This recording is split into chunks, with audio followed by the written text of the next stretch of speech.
ఇటు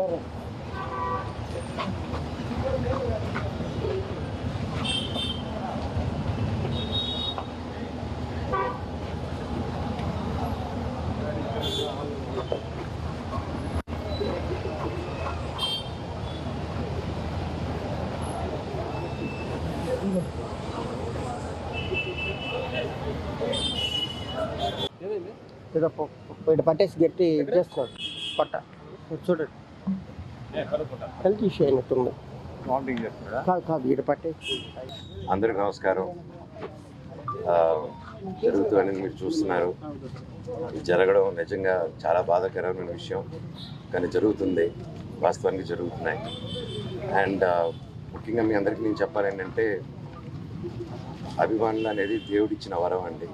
అండ్ నా వెల్ విషర్స్గా వాళ్ళు ఎంతో కష్టపడుతూ వాళ్ళ సొంత బిజినెస్లు చేసుకొని, సొంత పనులు చేసుకొని, వాళ్ళ అభిమానంతో మళ్ళీ వచ్చాను, మళ్ళీ సినిమాలకు వచ్చానన్న ఆనందంతో ఈ ఒక 8 సంవత్సరాల గ్యాప్లో కూడా నేను సినిమాలకు దూరంగా ఉన్నాను, జనాలకు దూరంగా ఉన్నాననే ఫీలింగ్ తెప్పకుండా నన్ను ఎప్పుడు జనాల్లోనే పెడుతూ, నన్ను ఎప్పుడు ప్రోత్సహిస్తూ, నాకు హెల్ప్ చేస్తూ సపోర్ట్ చేశారు. దానికి అందరికీ రుణపడున్నాను, నాకు ఇంత సపోర్ట్ ఇచ్చినందుకు. అలాగే అంత ప్రేమగా అభిమానం చేసేటప్పుడు ఒకరిని అభిమానాన్ని ఆపకూడదు. నువ్వు ఒక లీడర్ని ప్రేమించు, అభిమానించు, ఒక యాక్టర్ని అభిమానించు.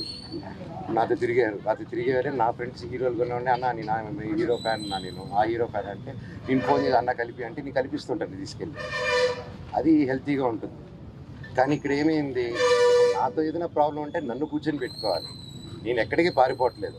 ఫస్ట్ రోజు హైదరాబాద్ గొడవ నుంచి ఈ రోజు వరకు నేను వస్తున్నాను, కానీ నేను పారిపోవట్లేదు. చీకట్లో కూర్చొని చెట్ల వెనకాల దాంకొని ఈ చక్కెరలు పోయడాలు, ఈ బ్యానర్లు ఇప్పించడాలు, వీళ్ళు ఏం తప్పు చేశారు? వీళ్ళ అభిమానాన్ని చూపించేటప్పుడు వాళ్ళ బ్యానర్లు తీస్తే ఓకే, అది చిన్న విషయం. కాకపోతే తర్వాత నాకు తెలిసింది ఏంటంటే, బ్యానర్లు తీక ఒక 2 రోజుల ముందు మా పళనిని పిలుచుకొని వెళ్ళి, ఇది మా సొంత తమ్ముళ్ళలాగండి, ఎప్పటి నుంచో ఉన్నాడు. అండ్ అలా చాలామంది ఉన్నారు. వీళ్ళందరూ నేను డబ్బిచ్చో కిరాయికో నా చుట్టూ మనుషులు పెట్టుకొని తిప్పే రకం కాదు, నేను అభిమానంతో వచ్చేవాళ్ళు. సో అలా పెడితే దానికి 12వ తారీఖు ఎప్పుడు తమ్ముడు పిలిచింది నిన్ను క్యాంపస్, అదే 12, 11, 12 అలా పిలిచారండి. పండగకి 2-3 రోజుల ముందు పిలిచి, రే మనోజ్ వస్తున్నాడా, వస్తే నువ్వు కూడా ఉండకూడదు, ఏమీ చేయకూడదు, ఎవరు వెళ్ళకూడదు అని. ఇదంతో పాటు చాలామందిని పిలిచి ఏరియా వైజు, అంటే ఎంత టైం స్పెండ్ చేస్తున్నారంటే 10 నిమిషాలు, ఒక గంట సేపు పెద్ద మనుషులు ఒక 4 కూర్చొని పెట్టి, అన్నతమ్ముళ్ళు కూర్చొని మాట్లాడేసి, అక్కడ క్యాంపస్లో జరిగే మిస్టేక్లు రెక్టిఫై చేసే చిన్న విషయం. కాకపోతే నేను క్యాంపస్లో నేను అడిగే క్వశ్చన్స్, నేను ఏది ఇప్పుడు ఆ హాస్టల్స్లో జరిగే విషయం, ప్రైవేట్ హాస్టల్స్ ఏది అడిగినా అక్కడి నుంచి డబ్బు రావడం అయిపోతుంది, క్యాష్ రావడం అయిపోతుంది.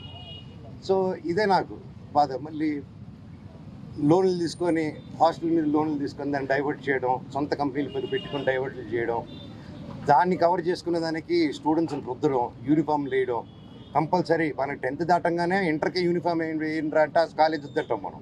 ఏంది మా 11th కూడా వేసుకోవాలా అని చెప్పి ఆ రోజుల్లోనే. ఈ రోజుల్లో పెద్ద ఇంజనీరింగ్, పెద్ద MBA వాళ్ళందరికీ యూనిఫామ్లు.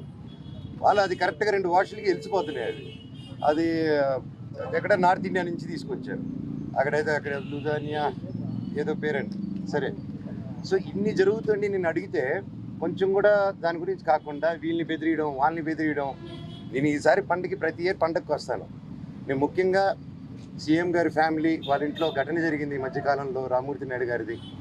సో ఊర్లో అక్కడ ఉన్నారు.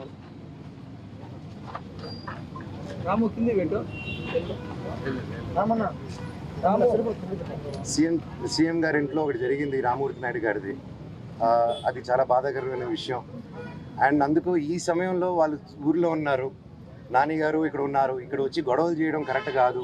అంటే నేను వస్తే వాళ్ళు గొడవలు చేస్తారు, నాకు గొడవలు ఇంటెన్షన్ కాదు. నా కూతురిది ఫస్ట్ సంక్రాంతి అండి, ఫస్ట్ పండగ. అండ్ ఆ పండగ కూడా జరుపుకొని లేకుండా స్థితిలో చేశారు. 2 రోజులు అక్కడ ఉన్నా, 3వ రోజు కూడా అక్కడే ఉంటాను. వీళ్ళు కానీ బ్యానర్లు పెరగకుండా, నా తమ్ముడిని బెదిరించకుండా, మా వాళ్ళందరినీ బెదిరించకుండా ఉండుంటే నా పట్టికలో ఉంటాను. సరే కనుక్కొని, నేను అందరూ ప్రోగ్రాంలు కనుక్కొని, సీఎం గారు వెళ్ళిన తర్వాత, లోకేష్ గారు కూడా వెళ్ళిపోయిన తర్వాత ఎంటర్ అవుదామని, ఆయన 10:30కి వెళ్ళిపోయే ప్రోగ్రాములు నేను అవన్నీ కనుక్కొని నైట్ నిన్ను దాటుకొని 11 o'clock రెడీ చేసుకొని వచ్చాను. నేను ఎవరికి డిస్టర్బెన్స్ ఉండకూడదు అనేసి. కాకపోతే అది ఎందుకయిందో ఆయన ప్రజల వల్ల డిలే అయ్యి ప్రజలతో ఉండి కొంచెంసేపు టైం ఎక్కువ స్పెండ్ చేశాడు నేను ఆయన. సో నేను వెళ్ళే టైం మ్యాచ్ అయింది తప్ప నేను ఈ విషయాలు కానీ నేను లోకేష్ గారికి కానీ చంద్రబాబు నాయుడు గారికి కానీ ఎవరికి కానీ నాని గారికి కానీ నేను ఎవరిని కానీ నాకు హెల్ప్ చేయండి, నాకు సమస్య జరుగుతుందని ఆ శివుడి మీద ఆజ్ఞ, శివుడి మీద ఒట్టుగా నేను ఎవరిని అడగలేదు నేను. అండ్ వాళ్ళకి ఎన్నో పనులు ఉన్నాయి. సో వాళ్ళని ఇలాంటి విషయాలతో నేను డిస్టర్బ్ చేయను, నాది ఆ క్యారెక్టర్ కూడా కాదు. సో ఏదేదో అంటున్నారు ప్రెస్లో, వాళ్ళు ఏదో ప్రెస్ నోట్ వదిలారు. సో అదంతా కరెక్ట్ కాదు.